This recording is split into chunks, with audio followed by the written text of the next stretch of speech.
Amazon's newest anthology TV series, Secret Level, is made up of a bunch of short little episodes based on different video game properties. The full first season is finally out, and the show just got renewed for a second. Of the bunch right now, the Mega Man episode is without a doubt my favorite, but the Pac-Man episode resonated with me in a way that the others didn't. Maybe it's because I'm most familiar with the character, but I don't think that really matters, because if you've been on the internet, you can tell that this episode looks nothing like the Pac-Man we know. And I understand and totally agree that a regular Pac-Man interpretation would have been way better, but I'm hoping you'll hear me out on this one. For me, this is one of the most visually captivating episodes of the series. It's such a leap from what pretty much any of us had anticipated the episode would end up being, so that made me appreciate it a whole lot more. While many episodes appear to be pretty faithful to their source material, Pac-Man is noticeably and probably the most drastically different. We all know the basic arcade gameplay of the originals: run around the maze, eat the ghosts. The show could have adopted something like this, or even the stories of the Pac-Man World trilogy, but they didn't. Instead, we get a completely original interpretation that we now know is based on Shadow Labyrinth. And it's because it's so different that I think the show does an excellent job of interpreting the concept of Pac-Man rather than a one-to-one retelling of the game. So at the Game Awards, they revealed Shadow Labyrinth, a 2D action platformer and a genre-twisting alternate take on the iconic Pac-Man, and it originally looked like this game was based on the episode, but as it turns out, it's the exact opposite. Apparently, development on the game started in 2020 before Secret Level went into production. Amazon had proposed creating a Pac-Man episode for the show, at which point Bandai Namco presented their concepts for Shadow Labyrinth and said to do something with that. So anyway, I wanted to go over the episode now and why I think it's so great. Consider this your spoiler warning, but if you have an Amazon Prime subscription, it's only 11 minutes long, so it's definitely worth the watch. Right off the bat, it doesn't look like anything Pac-Man related. The episode begins with a cryostasis tube opening up and dropping an alien-like humanoid creature onto the floor. Its eyes shoot open, and it begins to struggle to stand up or breathe before throwing up some fluid, and a voice calls out to him. You must be hungry. Hungry being our first reference to Pac-Man, as a gold orb starts to float towards the creature. He's confused, says he doesn't remember anything, and the orb tells him that he is the Chosen and only the Chosen may escape the maze, referencing the maze structure of the original Pac-Man arcade games.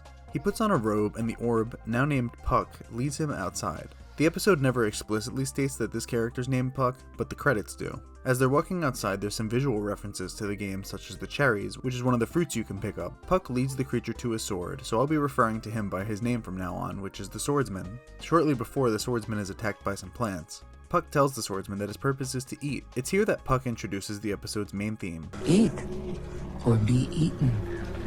Puck then describes the world as an endless labyrinth haunted by hungry ghosts. Ghosts, the maze, hunger, it may not visually appear to be Pac-Man, but all of the common elements are here. Puck then reminds the Swordsman that he is the Chosen, and he will be the one to open the door and escape the maze.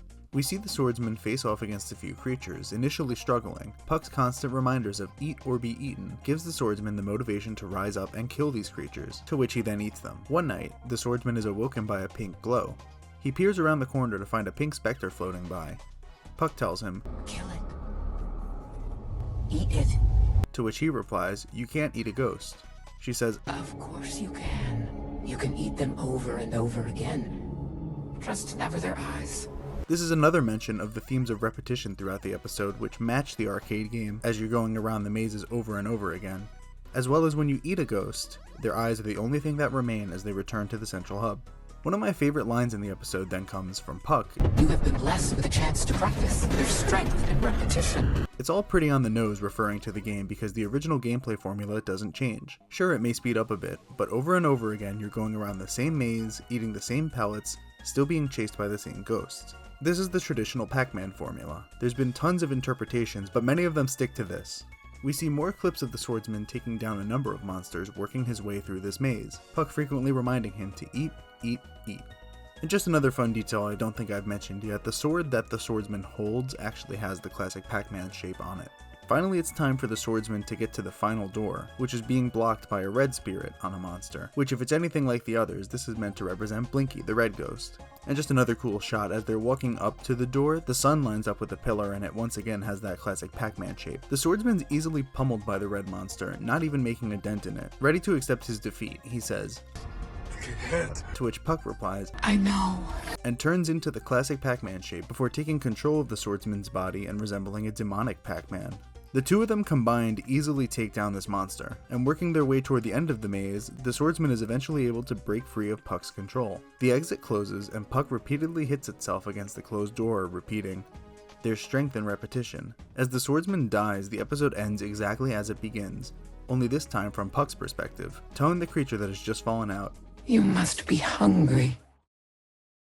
So that's really the episode, but why do I think it's so great? So first of all, I think it's a really clever use of making the classic character of Pac-Man with a darker interpretation. In an age where many of our beloved characters go dark for shock value like Steamboat Willie or Winnie the Pooh, Circle makes Dark Pac-Man feel like it has a purpose.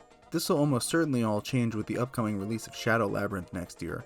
But let's pretend Pac-Man World and anything beyond the arcade game don't exist for a second. And just for a second though, because I really love the franchise. You're left with our circular yellow friend, chomping his way around the maze, avoiding ghosts, but eating them when he has the proper power-up. There are a few intermission cutscenes, but it's not like there's an established lore to this game. It's essentially a template with endless possibilities. We're seeing this iconic game being retold with a post-apocalyptic setting.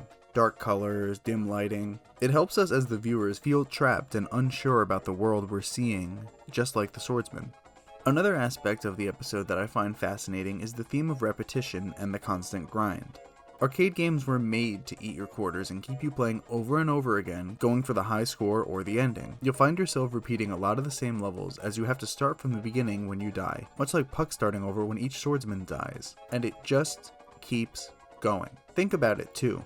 Pac-Man doesn't have an ending. Programming limitations let you get to level 256, which even then half the screen is glitched, and if you do manage to finish that, you're right back at stage 1. It's an artificial ending that only really exists because the game literally cannot continue further. Puck tells the swordsman constantly, "You eat, and eat."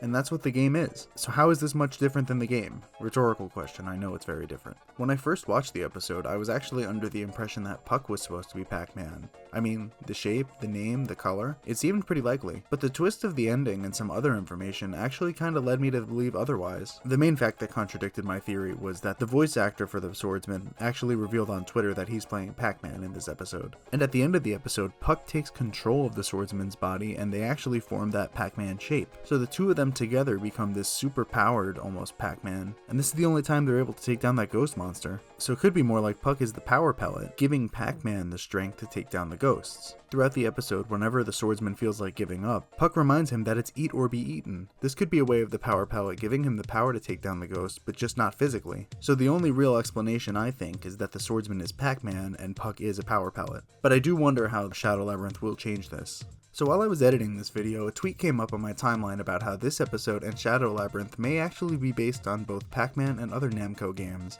but mainly Xevious. Now, I've never played Xevious for myself, so full credit goes to Jam Pizza, and I'll link their tweet down below. But their tweet talks about the resemblance of Puck's design here and Gamp, the main villain of Xevious, and how they're similar. They also point out that the swordsman is wearing a United Galaxy Space Force cloak, which is an organization that seems to be in a lot of Galaga and Galaxian games. The tweet also points out that the gate at the end of the episode reads Gamp when translated from the Xevi language, so who knows if this episode may have been better received if it was marketed as a Namco episode rather than specifically a Pac-Man one. So well, yeah, it probably would have been better if it were closer to the Pac-Man games or the World games. I think the episode becomes a much better experience now that we're able to compare it to what it's actually based on, and it's a little bit easier to understand the interpretation. So it's a weird Pac-Man interpretation, but I don't think it's a bad one. The director said that Bandai wanted people to wonder what they did with Pac-Man. It's not damaging to the Pac-Man brand as I've seen people claim. This is clearly just an experimental project, and honestly, if it does well enough, I could see them making more iterations in the future as a spin-off. It's easy to go and discredit it or say it's bad because it's unfamiliar or weird, but I appreciate the bold move of making this their Pac-Man episode. I'm not worried, and I don't think any of you should be either. The classic Pac-Man games that we love aren't going anywhere. So if you enjoyed this video, please leave a like and subscribe, it would really help me out. And let me know down below, did you guys watch Secret Level? What was your favorite episode? And are you going to be picking up Shadow Labyrinth next year? I know I am. But let me know what you guys think down below, and I'll see you guys next time.